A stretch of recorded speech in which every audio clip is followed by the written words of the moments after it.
What's a now problem? What's a summer problem? What's an arms race? Is there an arms race in Glasgow? Could there be an arms race in Glasgow? I think there well could be. Welcome to Glasgow Rangers Nation. Welcome to the channel that brings you your team every single day. I'm your host, Owen David. And guys, you never want to miss out on the content. You never want to miss out on your daily updates.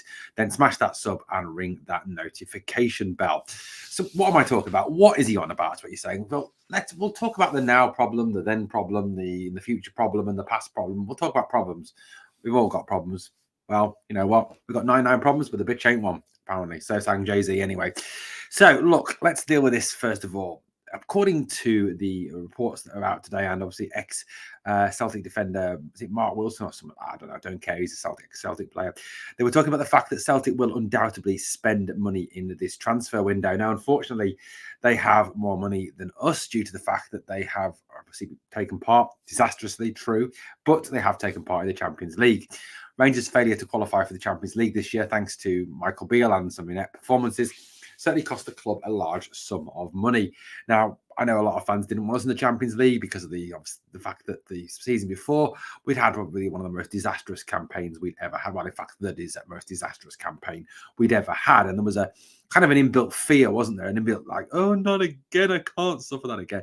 But I think what you got to remember is the Champions League, I think, would, it's all about the money, isn't it? That's what it's all about. That's realistically, you look at the Champions League and there's only really 4 or 5 teams that can actually win the competition. Real, Barca, Manchester City, Bayern Munich, teams like that are realistic contenders for the actual winning thing.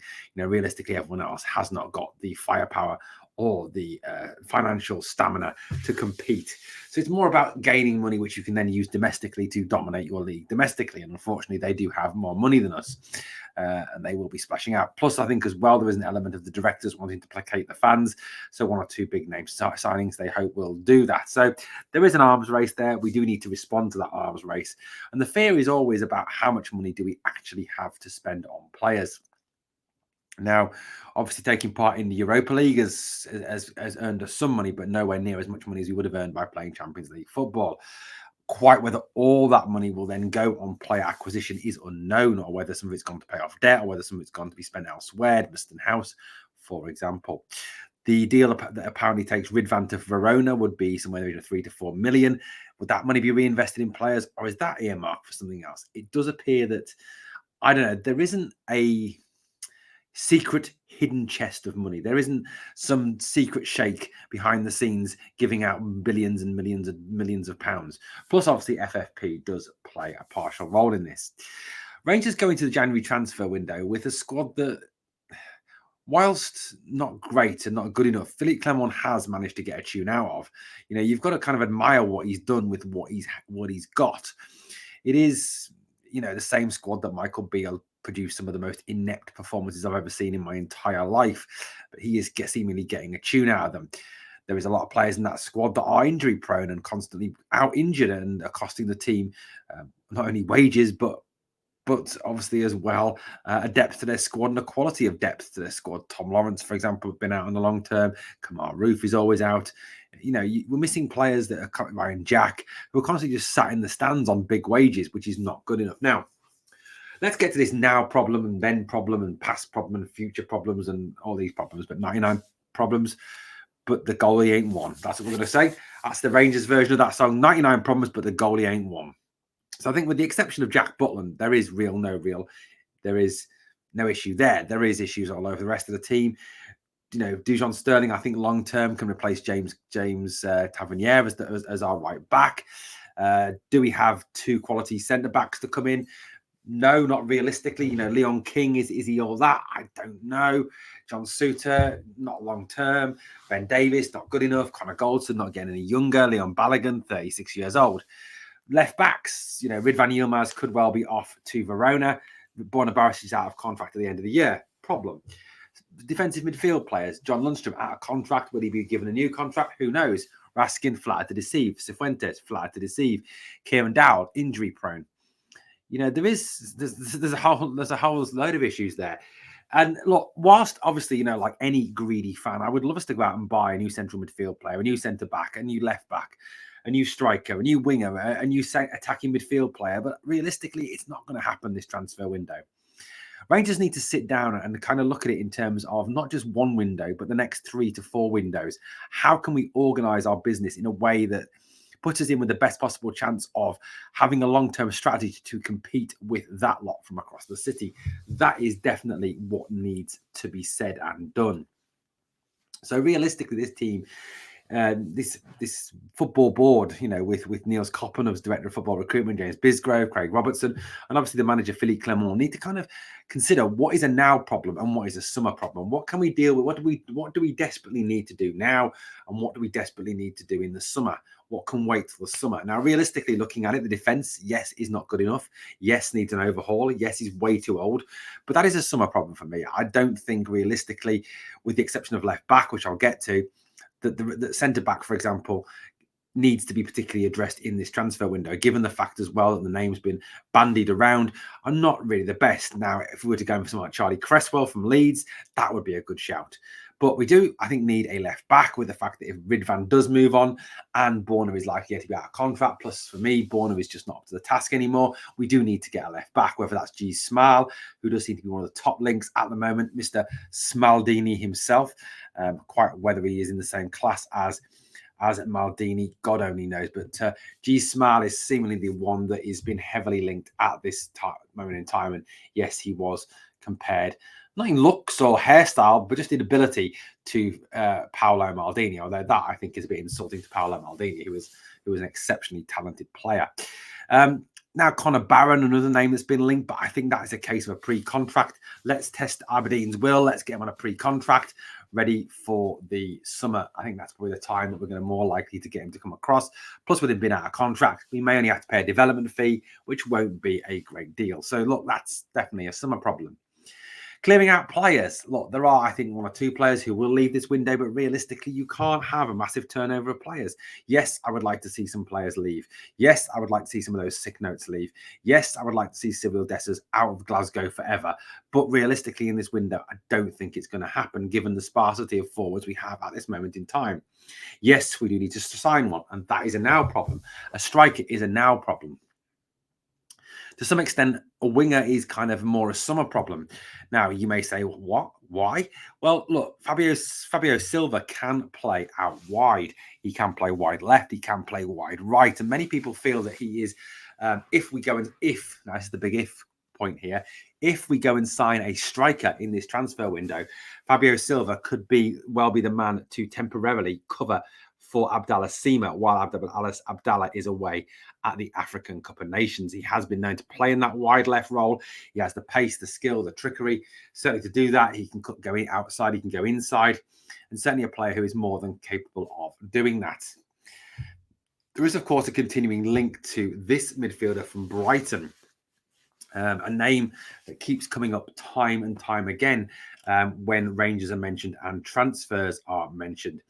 Steven Alzate, as he is called, Alzate. It is kind of like in a Ryan Jack kind of mold. At 26, is obviously seen as being a replacement for Ryan Jack. He's currently on loan at Standard Liège from Brighton, and although he's out of contract in the summer, Brighton retain a 12-month option on his contract to prevent him from being sold for nothing. Perhaps that's something that Rangers could learn to insert in players' contracts, a 12-month option. So at the end of their contract, we activate the 12-month option, and if they want to move on, we sell them for a fee. Geez, it's not rocket science, is it? You would think so with our football board, that it was a little bit of rocket science. Although I think a lot of that is down to the ineptitude of Ross Wilson and to some extent as well, Stuart Robertson.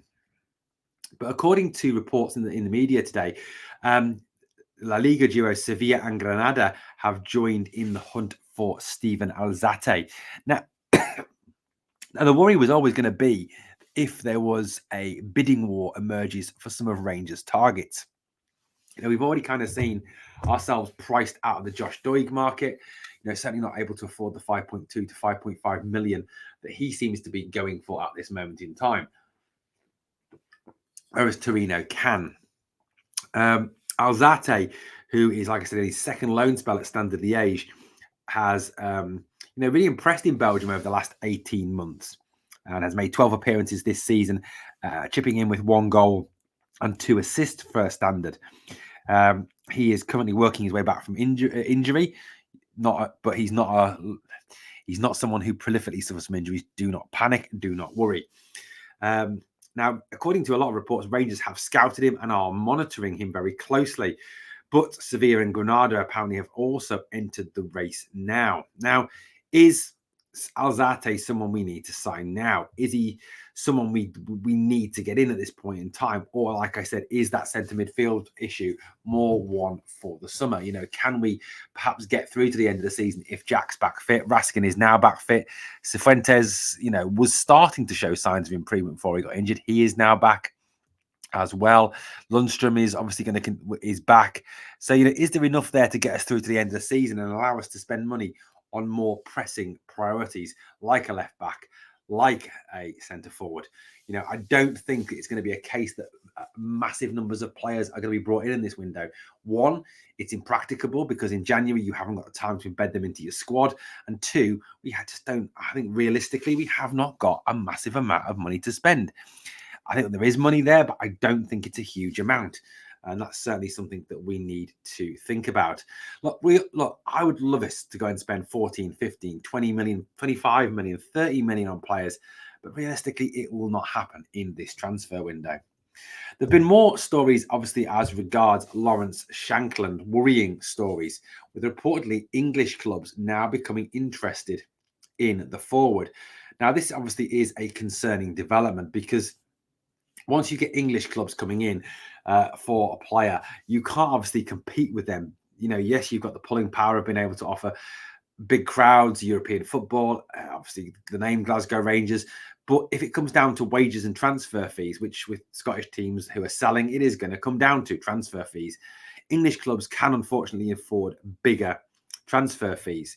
Now, Lawrence Shankland has been linked with a number of clubs in the Championship, in particular Southampton, who obviously lost their centre forward, their big money signing Ross Stewart to injury. Yes, that injury-prone forward is out again. Also, apparently, Middlesbrough and Hull City have shown an interest as well in Lawrence Shankland. But not only that, Premier League clubs like Burnley, Crystal Palace, Everton and Sheffield United now are reporting an interest in Lawrence Shankland. The stories of him going to Celtic, though, have been rubbished because many people feel that as a Rangers boy, he will not go and play for that side of the city. But certainly worrying news that English clubs are now starting to circle around and sniff around Lawrence Shankland, because look, Hearts can pretty much then hold a captive market and pretty much demand what they want. And if they were to come out and say 6 million, 5 million, to English clubs, that would be absolutely nothing, and obviously would be a worrying development for Rangers. As I've said on repeated videos, this guy is a no-brainer, and I think would actually win us the league. He would score us 15 goals, 20 goals this second half of the season, and easily fire us to the league title. But if English clubs are there, if English clubs are interested, they've got the money, they've got the finances, they've got the power to outbid us and to drag us into a bidding war that we cannot feasibly win. And that is certainly something that is very concerning going forward. But like I said, it's got to be a priority now. Coppen, Clement, Robertson, Bisgrove will sit down, no doubt, and drop a list. One for this window, one for the next window. What's the priority in this window? Get that in, get that sorted, get it out on the training ground, and hopefully kick on and win at least the league this season. Well, guys, let me know what you think of the content of the video this morning, or this afternoon or this evening, depending on when you picked up the video. If you could sub to the channel, that'd be phenomenal. And as always, guys, on the way out, I ask of you 2 jobs. Number 1, smash the like. It helps the video and the channel. Number 2, always remember, never forget, we are the people.